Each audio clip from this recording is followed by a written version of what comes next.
Bienvenidos a su canal Explora Experto, tu canal para conectarte con líderes y expertos globales que impactan la industria, la economía y la sociedad. En el día de hoy tenemos un plato fuerte. Tenemos a Carlos Diego Martínez, quien es experto en el tema de hidrocarburos. Y hoy trataremos un tema muy interesante porque está relacionado sobre de dónde sale el dinero que mueve la industria del petróleo. Bienvenido. Muchas gracias, Gregorio. Gracias por la invitación. Carlos Diego es un experto internacional en estos temas y combina la parte legal con la parte financiera, porque eres contable y también abogado. ¿Cómo se da eso? Cuéntame un poquito de tu formación. Gregorio, estudié primero contaduría pública. Me enfoqué en el tema de los hidrocarburos, empecé a trabajar en la parte financiera, específicamente lo que tiene que ver con regalías y derechos económicos. Luego vi que había un espacio importante que necesitaba ser cubierto y entré a estudiar Derecho. Me gradué hace un par de años Qué bueno, qué bueno. Pues entremos directo al grano.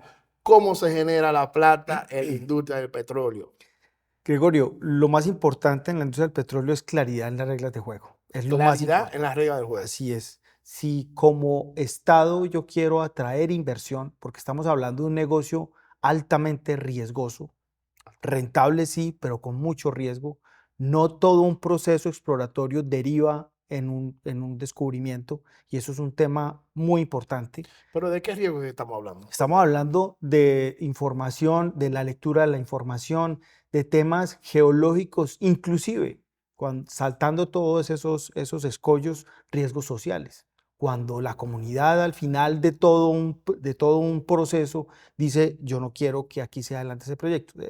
Entonces hay un poquito de que no hay algo que no sea tan bueno que no tenga algo malo, más o menos. Exactamente. Entonces hay diversos factores que aumentan ese riesgo. Pero entonces, ¿de dónde sale el dinero del petróleo? ¿Qué necesito? Entonces, reglas de juego Hablaba de claras. transparencia, ¿no? Correcto, sí. Entonces, yo como Estado tengo que poner unas condiciones básicas sobre las cuales la industria puede desarrollarse. Esas condiciones claras tienen que tener estabilidad Estabilidad jurídica, económica, política, social, sobre todo jurídica. jurídica. eh, eh, La seguridad jurídica. Correcto, así es.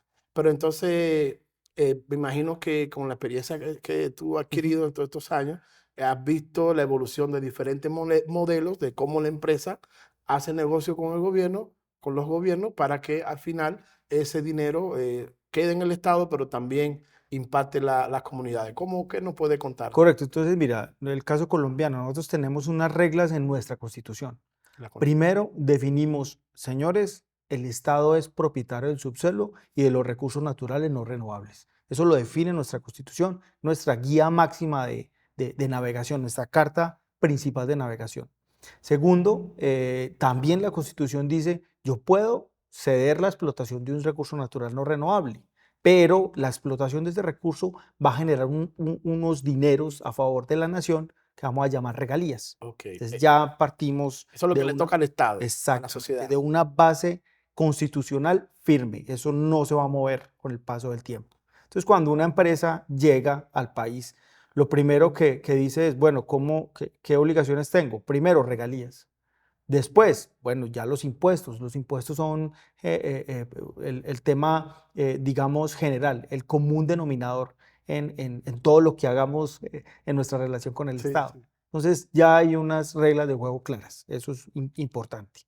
Luego, tienen que ser unas reglas de juego que se compaginen con la realidad del país. Con el contexto social, Correcto, económico del exacto. país. Yo no puedo pretender un país como el nuestro, con el potencial que tiene, pretender una regalía que desborde las condiciones La económicas. capacidad de la empresa de dar respuesta, ¿no? Exactamente, Que es un desincentivo sí. a la industria. Decía un ministro hace algunos años, es preferible un porcentaje de algo que mucho de nada. Sí, ciertamente, Ujú. ciertamente. Pero entonces, volviendo, entonces hay diferentes esquemas Así es. de cómo se capta esa renta Sí. y ha ido evolucionando. Evolucionando con el paso del Vamos tiempo. a ver un poquito en el origen, cómo porque Colombia ya tiene casi 100 años de la industria. Entonces, ¿cómo fueron esos orígenes? Un poquito. Gregorio, nosotros arrancamos con la industria como tal, los primeros contratos que fueron de concesión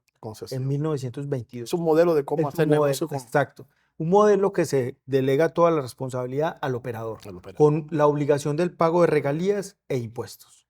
Digamos que es el modelo más general en el mundo, el modelo más laxo en cuanto a condiciones, pero tenemos que remontarnos al origen. Estamos hablando de 1922. Ese modelo estuvo vigente hasta el 74, cuando Ecopetrol, ya consolidado desde el 51, saca al mercado el modelo de asociación, un contrato que establece, bueno, ya tenemos la obligación constitucional de las regalías, ya tenemos entonces los impuestos, le adiciona algo, la participación.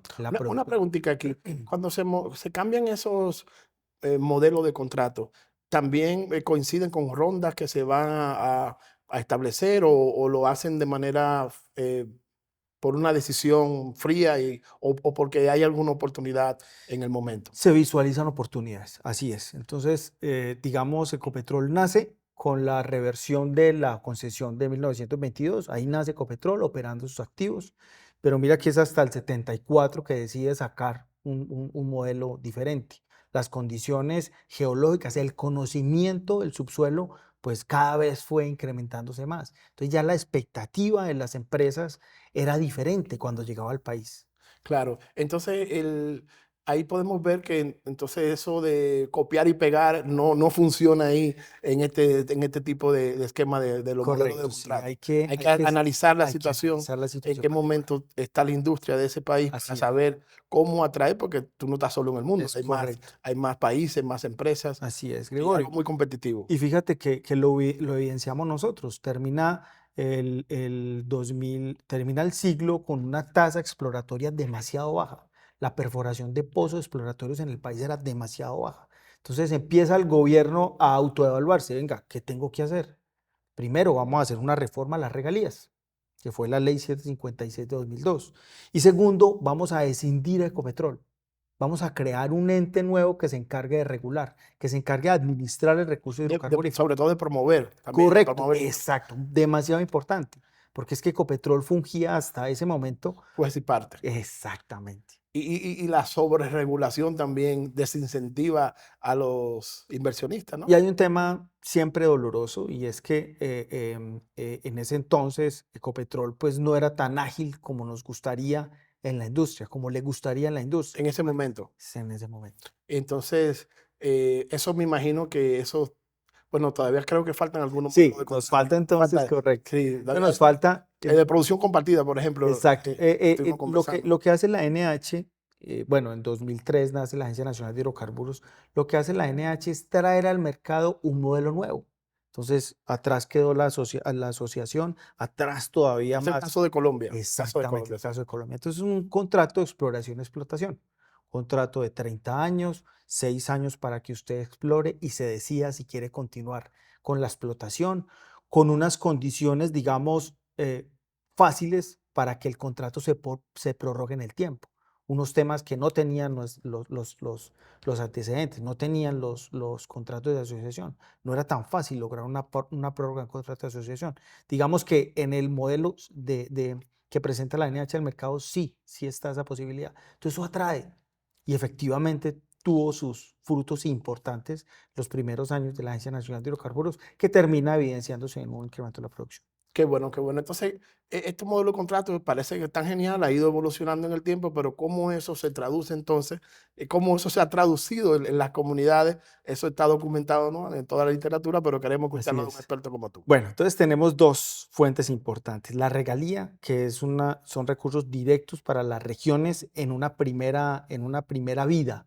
Es decir, en Colombia estuvo vigente ese esquema hasta el 2012, cuando se da una reforma constitucional importante. Excelente. Entonces mira, Gregorio, la importancia de tener una... Movió a los políticos a Exacto. cambiar la... Pero es lo importante de tener un esquema fuerte, que no sea la decisión de gobierno, ay, voy a cambiar las regalías. No, tiene que poner de acuerdo al país. A nivel de ley. Exacto, a nivel de constitución. Sí, sí.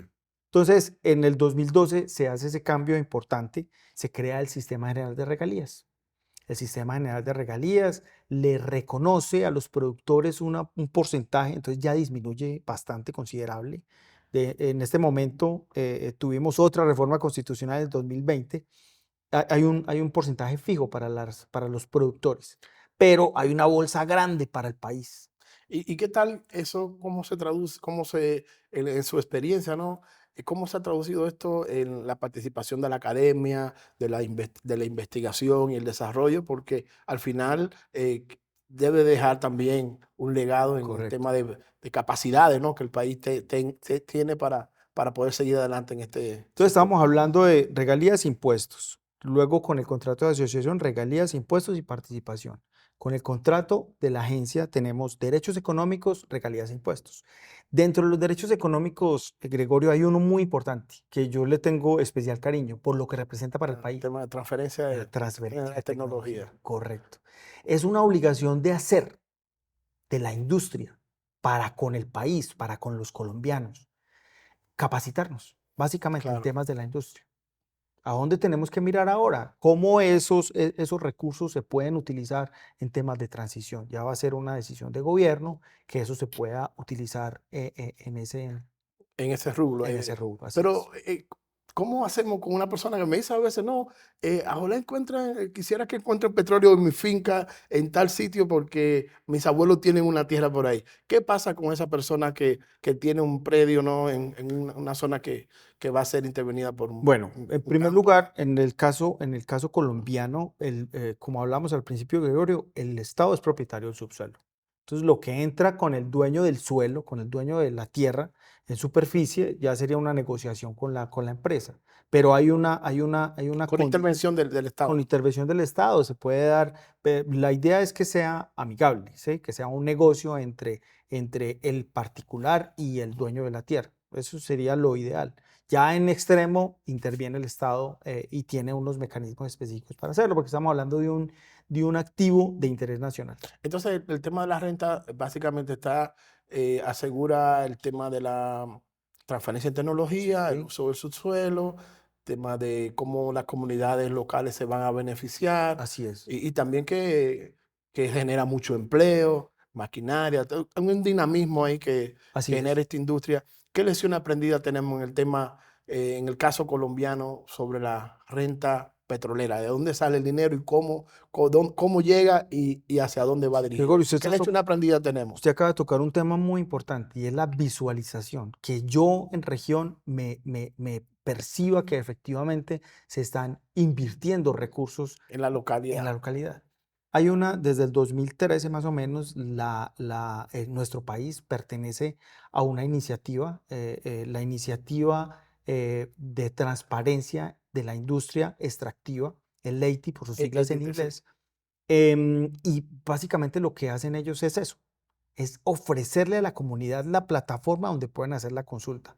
¿Cuánto pagan las industrias y en qué se invierten esos recursos? ¿Cómo lo recibe el Estado? Si lo recibe por regalías, si lo recibe por derechos económicos o si lo recibe por impuestos. ¿Y cómo invierte el Estado esos recursos? Excelente. Muchísimas gracias, Carlos Diego Gregorio, muchas Martínez, por gracias por el esta espacio. participación, explicándonos los diferentes tipos de modelos de contrato, qué porcentaje se tiene, cómo eso puede evolucionar en el tiempo, que no tiene que ser algo escrito en piedra, sino que tenemos también el derecho de ir revisándolo y cómo estos recursos van a impactar a las comunidades. Sobre todo que se necesitan expertos como Carlos Diego Martínez, con vasta experiencia a nivel internacional en estos temas. Gracias. Muchísimas Muy gracias. amable, que estén muy bien. Gracias.